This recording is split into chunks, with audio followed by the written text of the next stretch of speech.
Okay, we will solve this one, factoring general quadratic trinomials when a is greater than 1. Okay, so we will factor 8x squared plus 2x minus 3.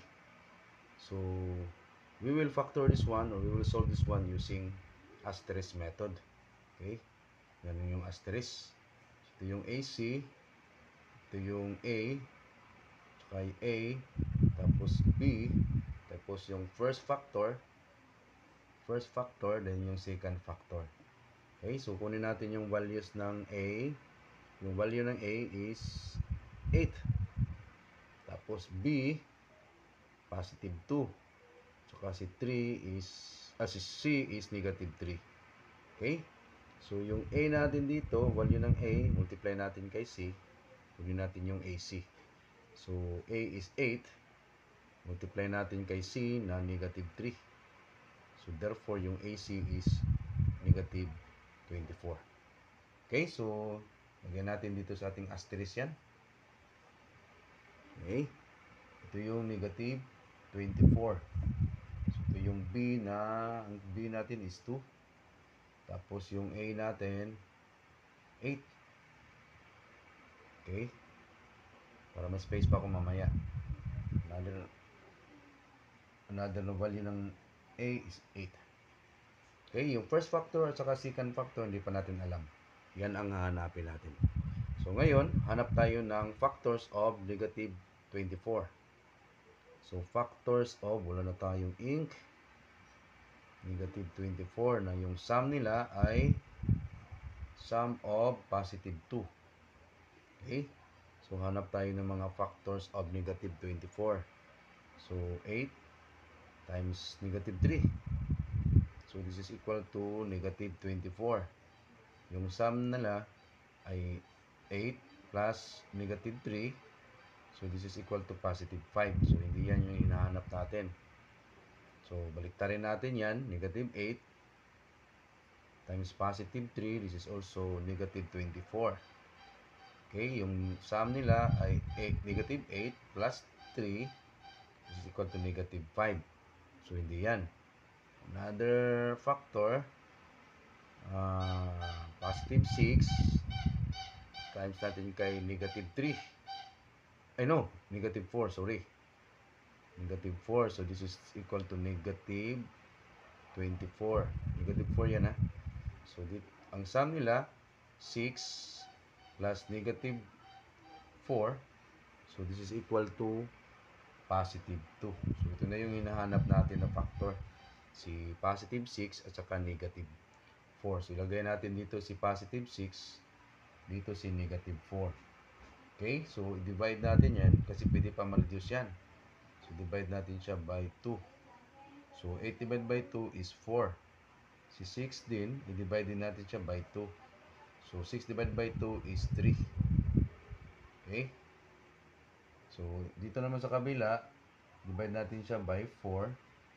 So, 8 divided by 4 is 2. Okay? Dito naman, negative 4, divide din natin siya by 4. So, negative 1. Kasi unlike sign sila. Negative 4 divided by 4 or positive 4 is equal to negative 1. So, therefore, yung factors natin, dito na lang, first factor, tsaka yung second factor. Okay? So, since x yung variable natin dyan, so, lagay natin si 4, positive 4 yan.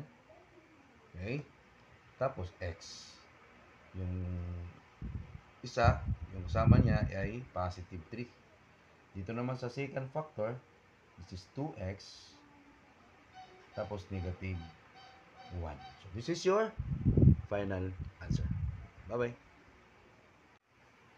Okay, we will solve this one, factoring general quadratic trinomials when a is greater than 1. So, we will factor 6x squared minus x minus 2. Okay, we will solve this one or we will factor this one using asterisk method. Okay, so ito yung asterisk. Yan. So, ito yung value ng AC, value ng A, okay, yung first factor, saka yung second factor. Tapos ito yung value ng B.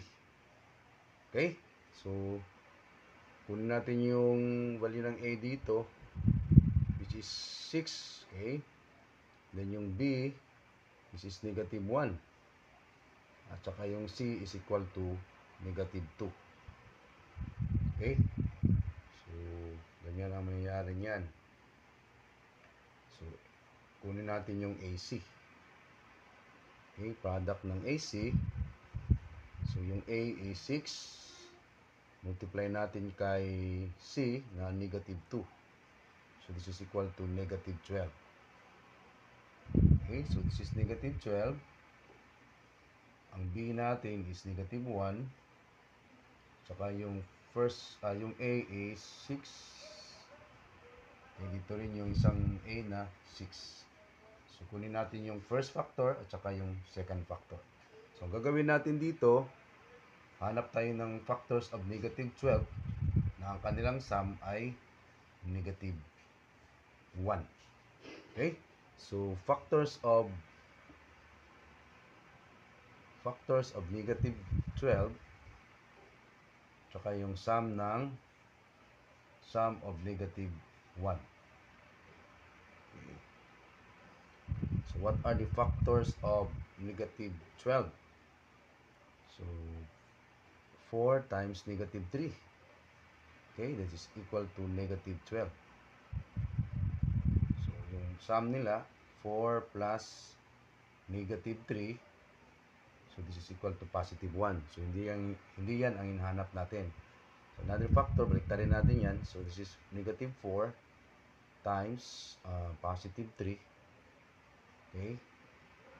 So, this is equal to negative 12. Okay. Then, yung sum, negative 4 plus positive 3. So, this is negative 1. Okay, therefore, ito na yung factor na ating hinahanap. Kasi yung product nila ay negative 12. Then, yung sum nila ay negative 1. Okay, therefore, si first factor natin ay, yung first factor is negative 4. Ilagyan natin dyan negative 4. Saka yung isa ay 3. Okay, ngayon, kailangan natin i-reduce yan. So, divide natin si 6 by 2. So, 6 divided by 2 is 3. Ito naman si negative 4, i-divide din natin siya by 2. So, this is negative 2. Okay, ito naman si 6, divide natin siya by 3. So, 6 divided by 3 is 2. Then, si 3 naman, i-divide natin siya by 3. So, this is equal to 1. 3 divided by 3 is 1.